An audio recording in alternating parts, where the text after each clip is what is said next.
E aí, pessoal, tudo beleza? Vamos para a nossa segunda aula do curso O Básico de Economia para não ser um socialista? Nessa segunda aula, vamos falar de divisão do trabalho. Essa aula, gente, está muito legal. É a minha aula favorita desse curso todo.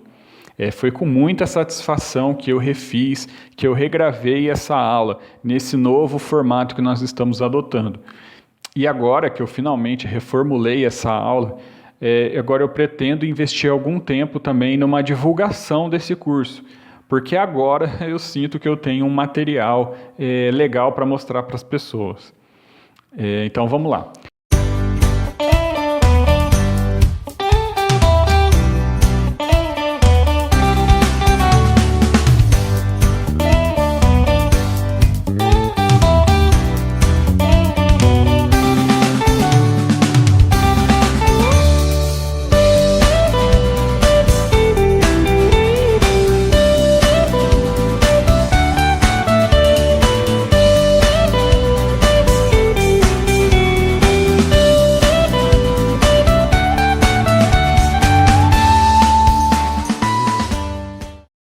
A divisão do trabalho é um assunto que, apesar de muito importante e muito fundamental, você não vai encontrar ele nos manuais de economia com tanta ênfase e com tanto aprofundamento quanto nós vamos dar aqui nessa aula.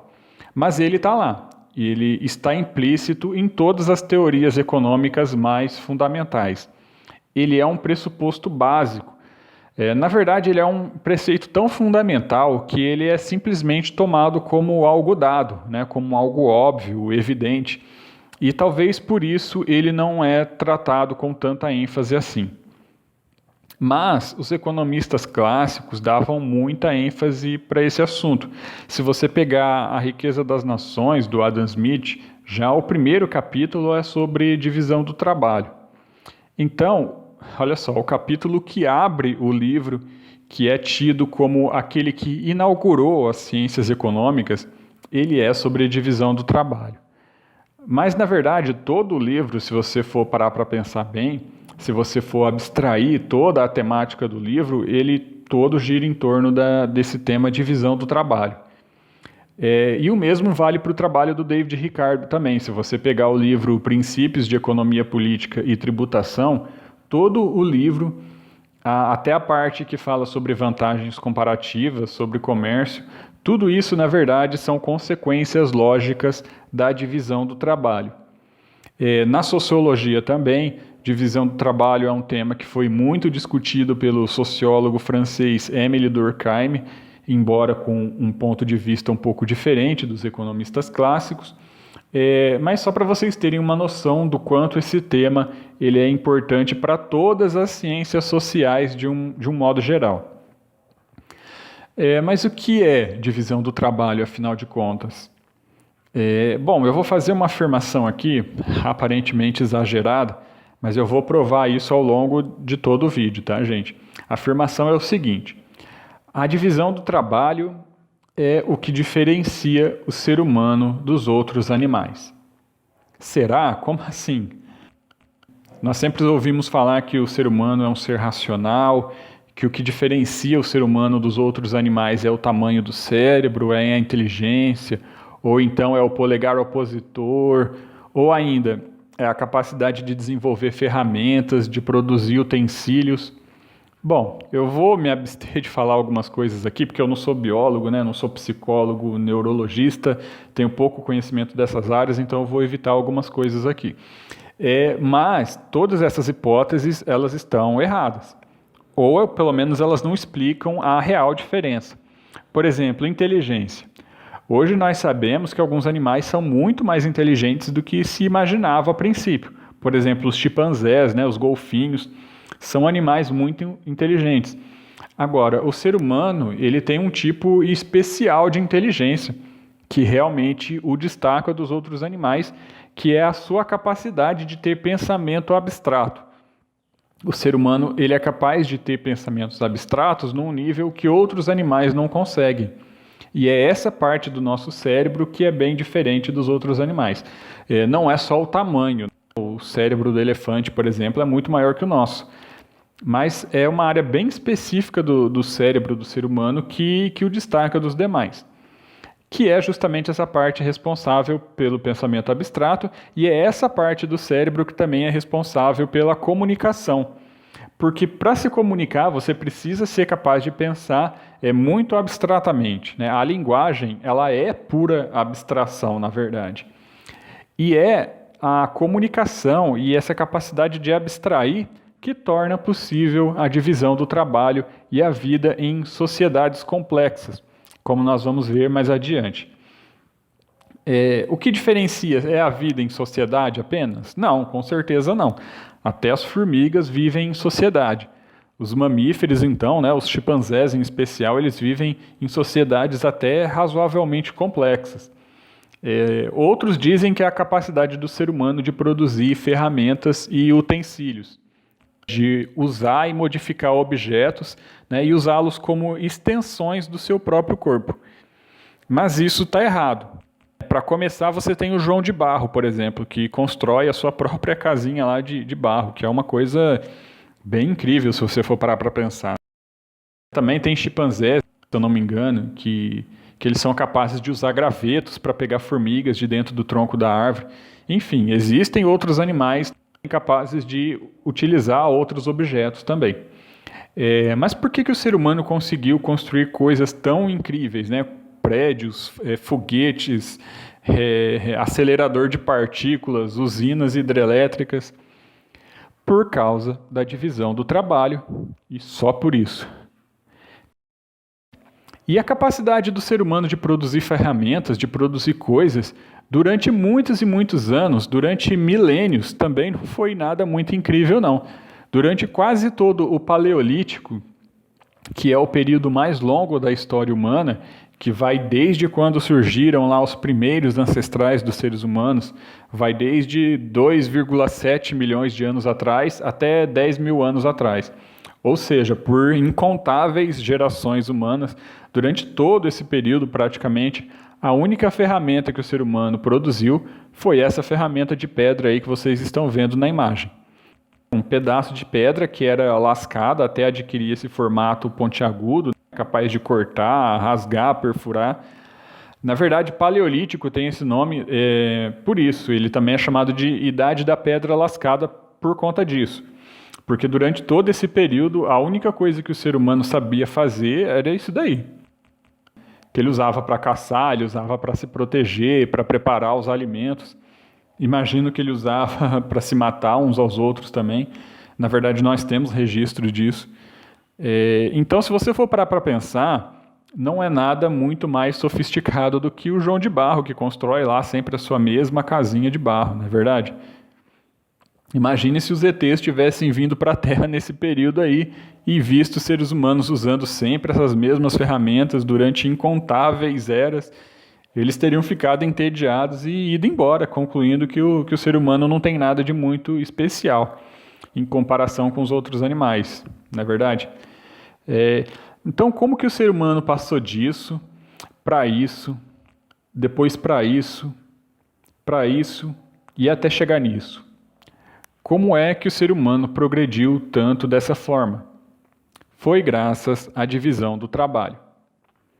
E agora você vai dizer, eu sei de onde você está tirando tudo isso. Você está plagiando o Harari, né? O Yuval Noah Harari, o livro dele, Sapiens, diz exatamente isso tudo aí que você está falando. Gente, realmente, muito do que eu estou falando aqui você encontra num livro que é um grande best-seller, muito conhecido, o Sapiens, do Yuval Noah Harari. Mas, na verdade, não dá nem para dizer que é um plágio, tá? Porque, na verdade, isso que eu estou falando é meio que consenso atualmente entre os antropólogos. Isso tudo que eu estou falando, eu não sei se chega a ser um consenso exatamente, mas são explicações, são pontos de vista hoje muito aceitos na antropologia. E o Harari, nesse livro, de certa forma, ele só sintetizou isso tudo. Então, para vocês terem uma noção do quanto esse tema, ele realmente passa por todas as ciências sociais e meio que une todas elas, né? É um ponto que liga e que dá certa coerência para todas as ciências sociais atualmente. E não é só esse, tem outro livro que eu recomendo muito também, e que também inspirou muita coisa que eu ainda vou falar aqui nessa aula, que segue essa mesma linha, que é o Otimista Racional, do Matt Ridley. Esse livro, gente, ele é incrível demais mesmo, recomendo muito. Então, para vocês terem uma noção da importância da divisão do trabalho, pegue o dispositivo que você está usando nesse momento para assistir esse vídeo. Pode ser um computador, um celular, um tablet, não sei. Imagina se você seria capaz de produzir sozinho um aparelho como esse que você está usando agora. Você seria capaz de produzir um computador sozinho, por exemplo? Você seria capaz de produzir as placas, os componentes eletrônicos, depois montar tudo isso, programar o sistema operacional, programar o software, conectar com a internet? Eu acho que nem a pessoa mais inteligente do mundo seria capaz disso, não é mesmo? Na verdade, você não seria capaz de fazer nem mesmo um sanduíche sozinho. E eu digo isso sem medo de errar, porque teve um cara que tentou.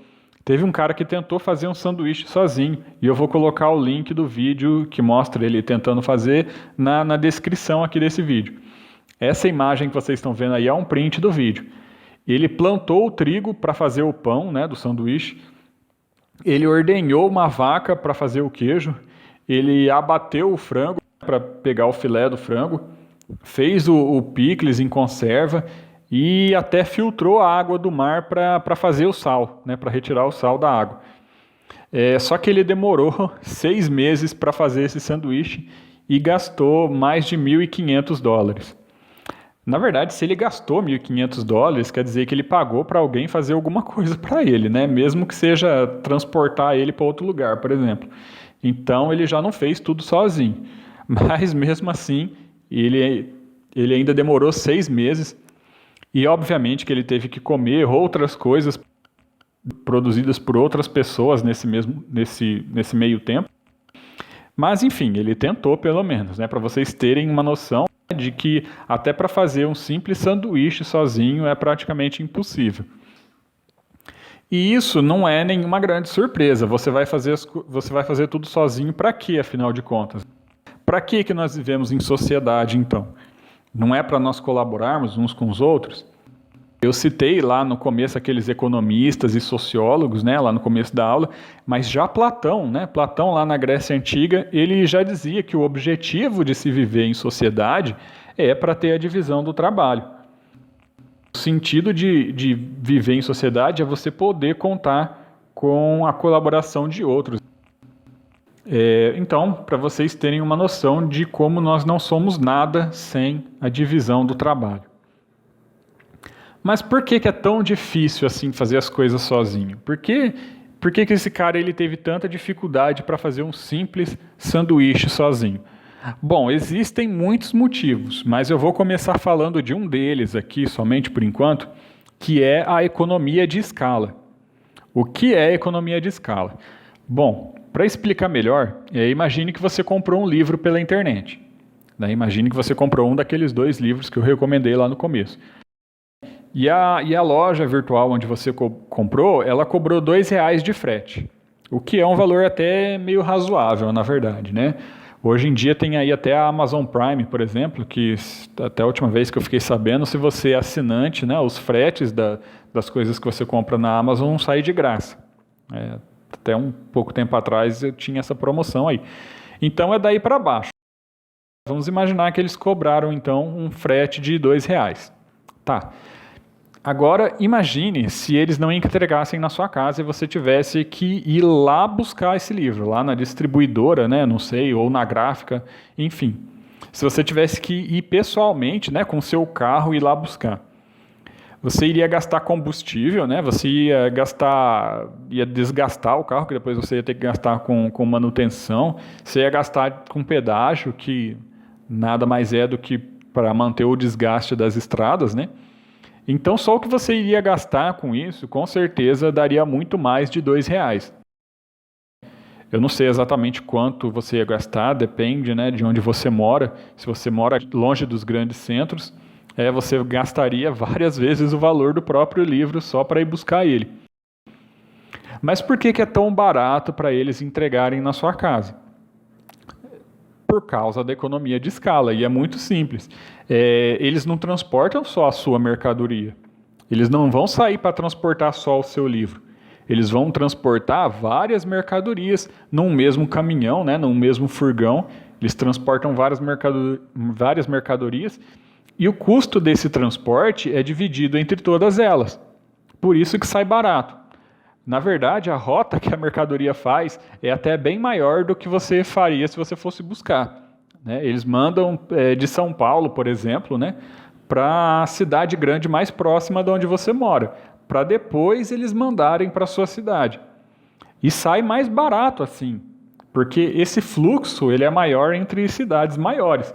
Então tem mais mercadoria para dividir os custos, então sai mais barato fazer essa rota mais longa do que ir direto para a sua cidade. Olha só que interessante como é que funcionam as coisas, gente. Em economia, vocês vão ver muito desse tipo de raciocínio, então vão se acostumando.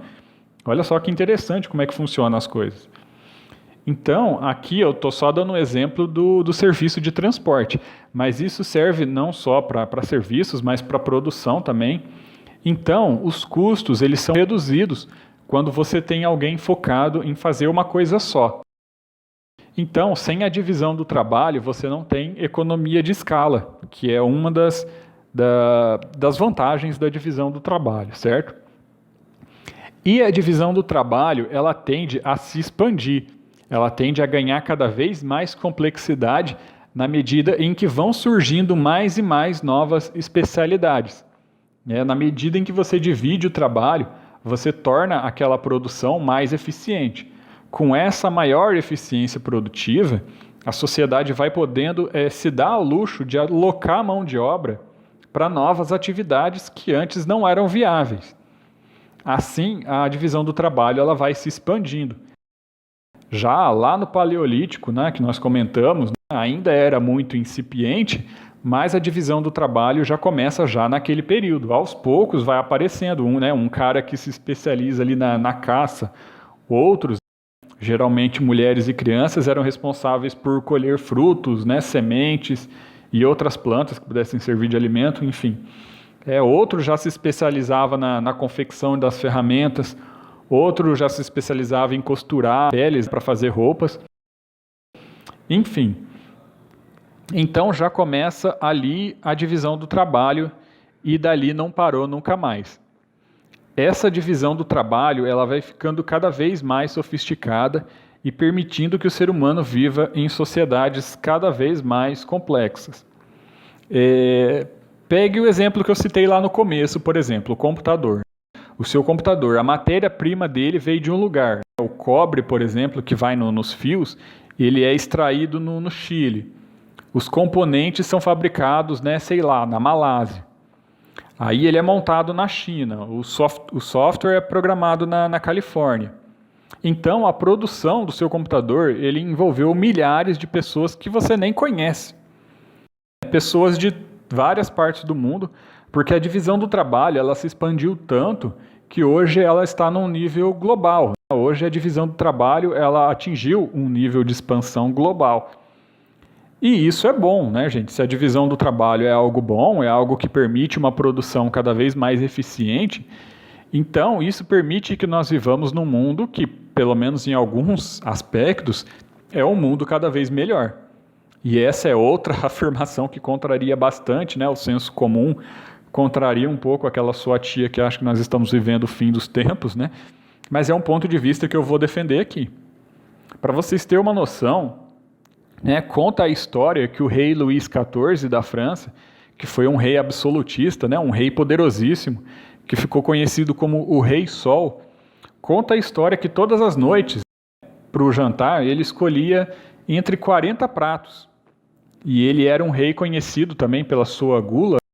Ele tinha um menu de 40 pratos que ele podia escolher todas as noites. E isso consumia o trabalho de nada menos que 498 trabalhadores que ficavam ali focados exclusivamente em preparar o jantar dele.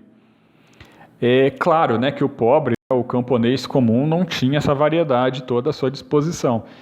Provavelmente nem os nobres não tinham tantas opções assim. Ele tinha tudo isso à sua disposição porque ele era um rei riquíssimo, um rei poderosíssimo. Mas se você for parar para pensar, hoje, né, talvez hoje você tenha até muito mais do que isso à sua disposição. Se você for numa simples praça de alimentação de um grande shopping, por exemplo, você deve ter ali bem mais de 40 pratos, ou de 40 opções para você escolher.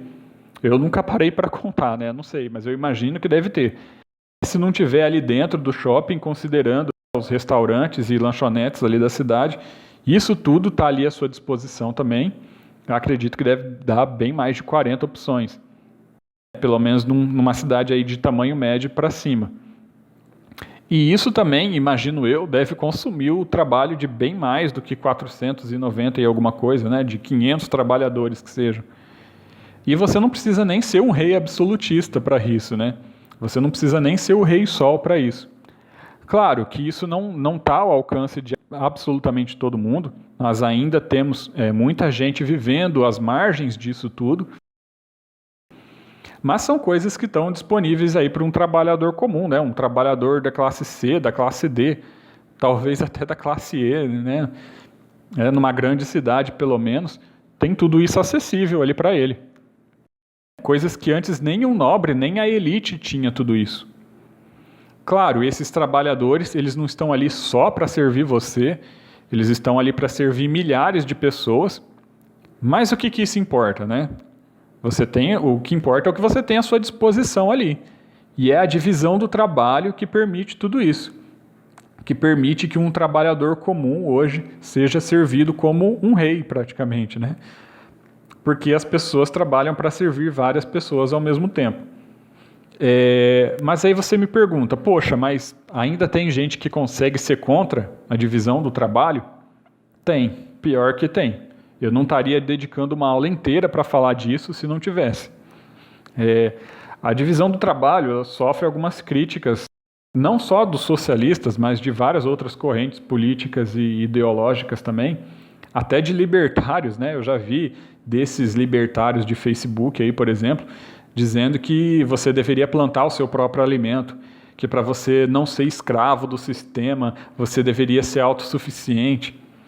Aliás, libertário tem muita influência do Thoreau, né, do Henry David Thoreau, que tinha até umas ideias interessantes, mas era um cara que ele era tão individualista, mas tão individualista que ele achou que para ele se desligar do sistema, ele tinha que viver isolado de todo mundo, né, que nem um eremita.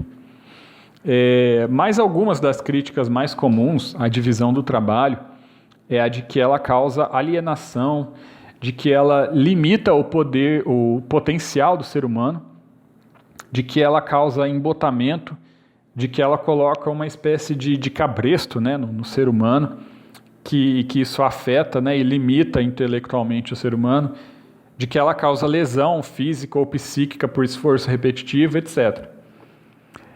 Inclusive, aí eu coloquei uma cena do famoso filme Tempos Modernos, do Charles Chaplin, daquela cena em que ele fica ali apertando o parafuso por horas seguidas ali, e aquele esforço repetitivo ali acaba deixando ele até um pouco maluco ali, né?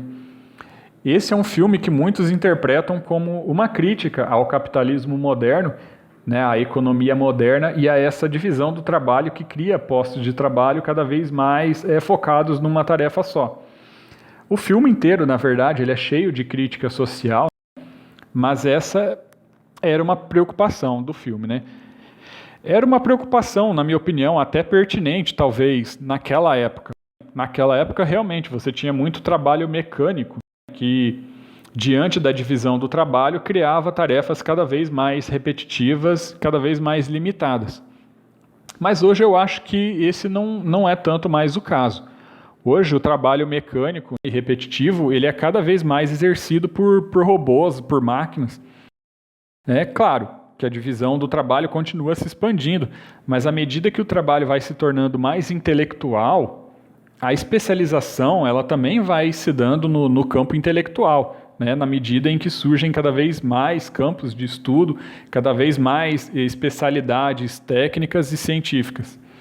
Por exemplo, hoje você tem um profissional de User Experience, por exemplo, né? UX, o pessoal fala aí, que eu não vou explicar aqui o que exatamente é, mas é um profissional bastante especializado, né, da área de design, de tecnologia, de software, que inventaram isso daí não tem nem 10 anos, né, eu acho. Quer dizer, já se falava disso há uns 15, 20 anos atrás, mas que isso virou uma profissão específica mesmo, não tem nem 10 anos, eu acho.